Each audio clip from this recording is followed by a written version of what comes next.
You know, before the solo record, of course, you mentioned Shock Me already. Love Gun, 76, another amazing album cover, another Eddie Kramer collaboration. And yeah, the first Ace vocal right up front on an Ace song, Shock Me. What was kind of the origin of that, and that being the song that you felt comfortable coming pretty forward? much I wrote that song because I got electrocuted in Lakeland, Florida on stage. Mm-hmm. So that was the catalyst that made me come up with the idea for that song. You know, that was a fun record to do. It was great that, you know, it opened up with an Ace Frehley lead vocal. Mm-hmm. And that's a real signature guitar solo I did on that. Oh, yeah. I spent a lot of time working on that guitar solo. I know a lot of guitar players have asked me, how do you play that? How do you master that? How do you write these solos? I go, I don't know. I just come off the top of my head. Sometimes they work, sometimes they don't. The beauty with Pro Tools now, you know, digital recordings, that I do 3, 4, 5 guitar solos, and then we take the best part of each solo, you know, click a mouse and you got a solo. Yeah, it's like, you know, Frankenstein. Back then you used to have to cut tape with a razor blade. So that wasn't any fun. So, you know, I worked a little harder on solos back then. But, you know, I wasn't as good a guitar player back then as I am now. I didn't know as much. So it was a little harder for me and a little more stressful. You know, today when I think about doing a guitar solo, I just go, yeah, hit the record button and I just riff off. You know, and then my engineer throws together the solo, and boom, you got it. Real quickly, because I want to get back to the very first Ace solo album, because it's such an important, monumental record. Let's talk about Alive 2 real quick. What was the thought process even going into, like, okay, we're going to do a sequel to Alive, and what did you learn from making the first Alive record that you applied to putting the second one together? Well, it was mostly Eddie Kramer. You know, all we did was perform live. You know, but as you probably know, a lot of Alive 1 and 2 things were overdubbed in the studio. Sure, it wasn't a pure live record. I mean, I distinctly remember on Alive 1 that, you know, we had 3 separate loops of audience noise, and Eddie had tape machines, and he had these long loops of tape going around mic stands, going back to the machine, and he'd bring it up on a fader. This was one kind of audience response. This was another kind of audience response. This was another kind of audience response. And, you know, we cheated a little, but, you know, it's still a great record, you know, and it still captured the essence of the group live. Yeah, and, you know,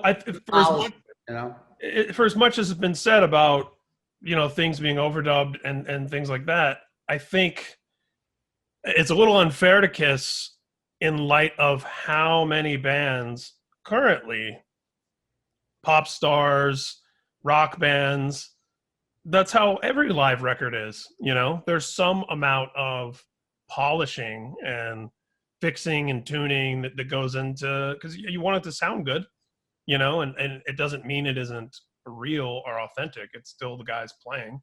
It's just, you know, it's just, I mean, the whole idea about live records, I think, has been watered down because of YouTube.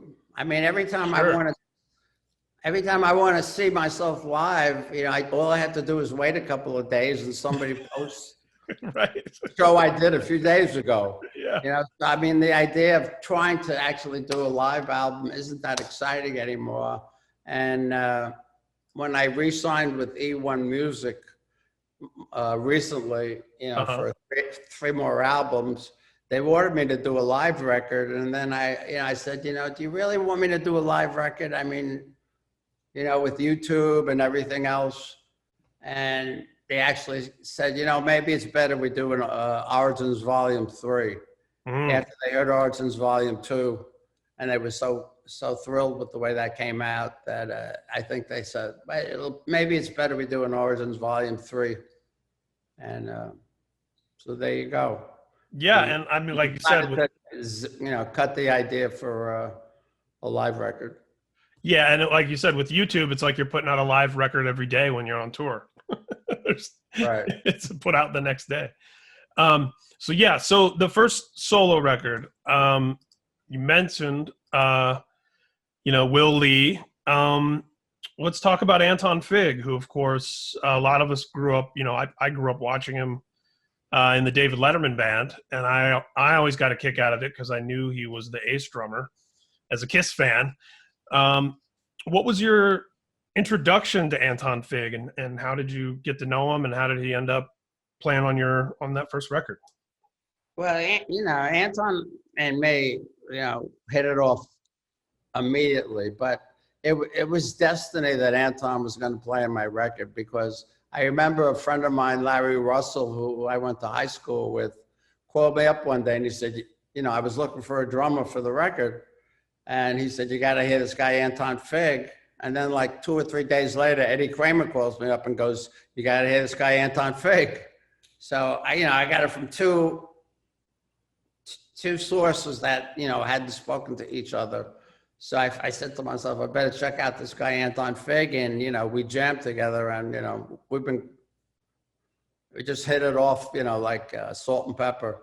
And we've been close friends ever since. And he did so many of my records subsequently after 1978. I even played on some Kiss records. Mm-hmm. And when we decided to let Peter go and we were looking for a replacement, I actually talked Paul and Gene into hiring Anton Fig to be the drummer in Kiss, and they agreed. And I called Anton and said, Anton, you're the new drummer in Kiss. And he was like head over heels excited. And then the next day I got a call from Paul and G, and they said, maybe Anton Fig isn't such a good idea, because me and him, we used to party together all the time. And they figured, there might be a little dissension in the group because of that. So they figured they just got rid of your other party. Actually in Kiss for one day, but never made it to the stage. Yeah, Gene and Paul probably figured they just got rid of your other party buddy. Yeah, they don't want to get another one in there. Yeah. And we talked, of course, about the infamous disco song, which I love as a song, and I know what you mean, though, obviously, about it not being indicative of Kiss. It's a good song. It's a good song. For me, it's hard to play because the chicka chicka chicka chicka chicka. Yeah. I'm playing that, and by the end of the song, my wrist starts cramping up because I'm playing the chicka chicka chicka chicka chicka chicka chicka. The only break I get is when I do the guitar solo, and then Paul switches over to it. But that was Desmond Child was in the mix on that song, yeah. Well, Desmond has written some great hits, and Desmond and Paul collaborated on that, and I mean, you can't take away the fact that it was such a huge hit and appealed to so many people. But like I said earlier in our interview, it wasn't indicative of the sound of Kiss. Yeah, and then Dynasty has 2 Ace lead vocal songs, and that's coming off the back of the solo record. Was that kind of, I mean, without a doubt, critically, commercially, by every measure, the Ace solo record was the most popular and successful of the 4 Kiss solo records. Did you feel like you had a little more leverage then to come into Dynasty and go like, hey, I'm gonna sing a couple songs this time? I had more leverage, but I also had more confidence. So usually what would happen, all of us would kind of go off on our own and write songs with either alone or with someone else. And then we'd all, get together with the producer and pick the best songs. And luckily, 2 of the songs that I wrote, ended up on the record because they were good. And then of course, 2000 Man. So that's really 3 songs. And then, you mentioned Anton ended up playing on some Kiss records. I think he plays on just about every track on that record, except for maybe one or two. Yeah. What was the story there? How did Anton end up playing? Peter was recovering from a car accident, and had become addicted to pain pills and stuff. So he really wasn't up for the task. So God bless Peter, but it wasn't working at that time. And that brings us into 1980s Unmasked, which also had Anton playing drums, although Peter, of course, is on the cover and credited on the record. That's got Talk to Me. That's got Two Sides of the Coin, Torpedo Girl. A lot of Ace going on Unmasked. Well, Torpedo Girl was, a big departure. I have no idea where I came up with that guitar riff. It just came out of nowhere. I think I wrote the bass part first, and then the guitar part interwoven with that bass line. Because most of the songs that I wrote in those days, I played bass on. And, in retrospect, I think Gene might have been hurt a little, because a lot of times I wouldn't even ask him. I go, I'm playing bass on this song. I wrote it. I wrote the bass part. I want to do it. I never really even gave him a chance to do his own, characterization of what the bass part would be. But, at that point, I guess I was becoming a little pushy about, the way I wanted my songs to sound. So be that as it may, it seemed to work at the time. And that was at the record plant, if I'm not mistaken. Do you remember anything about recording Unmasked at the record plant? Yeah, I remember we used to pump the drum sound through the back stairwell and use that as ambience to get a nice big Led Zeppelin type drum sound. Yeah. And I remember one day, I think in the middle of a take, some garbage men opened up a door and they were pulling garbage out of the hallway, and it screwed up the whole take, and we had to start over again. And I think Peter played a couple of takes naked. Peter used to say he played better naked. So sometimes Peter would take off his clothes and play a track. So whatever worked. We all had our own little quirks and idiosyncrasies. Yeah, the garbage men wasn't the ambiance that you wanted. Yeah, I in those days when I used to drink, I had a saying: "Give me a 6-pack of beer and lock me in a closet, and I'll be happy." I guess it's the German in me. I love beer. And it always put me in a good mood, and I was a happy drunk for the most part, but obviously after years and years of alcohol abuse, I started, fooling around with the other kind of stuff that wasn't good. And, it catches up to you. Well, luckily, September 15th, what's today's date? September 3rd. 3rd, yeah. So on the 15th, I'll be celebrating 14 years without a drink. Woo. Amazing. I never thought in my wildest dream I wouldn't have a beer in 14 years. But, on the 15th, I'll be celebrating 14 years. And thanks to that, we get Origins 2, and you're already thinking about Origins 3. All right, so we're now to The Elder, and a lot's been said about The Elder.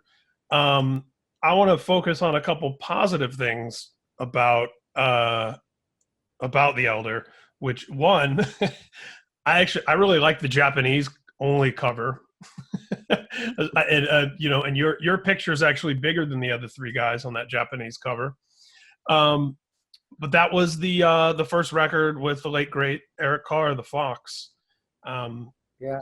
What do you remember about? The Elder wasn't a bad record. I've always said this. When people talk to me about The Elder, it's not that The Elder was a bad record. It was the wrong record for that period of time. I think people were expecting something more like Creatures of the Night, you know, but when Paul, Gene, and Bob said to me, let's do this concept record about, you know, this old guy, and it was never really, they never really defined the thing. It was just some kind of weird thing. I don't know. I was getting high a lot in those days, and but I just didn't think that the whole concept of The Elder was the right feel for that point in time for Kiss, and no one believed me. No one paid any attention to what I was saying, and of course, the record bombed. And when you look back in history, everybody goes, "Yeah, Ace was right, and everybody else was wrong." But the record, you know, if you listen to the record today and it stands on its own, it's not a bad album at all. No. I did some amazing guitar solos on that record as well. But no, in fact, there's a lot that period of time. There's a lot about it that I love, and I think in retrospect, when you take it outside of the context of the career and what needed to happen at the time and a record bombing and so forth, now that there's a whole catalog of Kiss records, you can go, oh, this record has the disco song, and then The Elder, that's the prog rock concept album, and then this, you know, it's like there's so much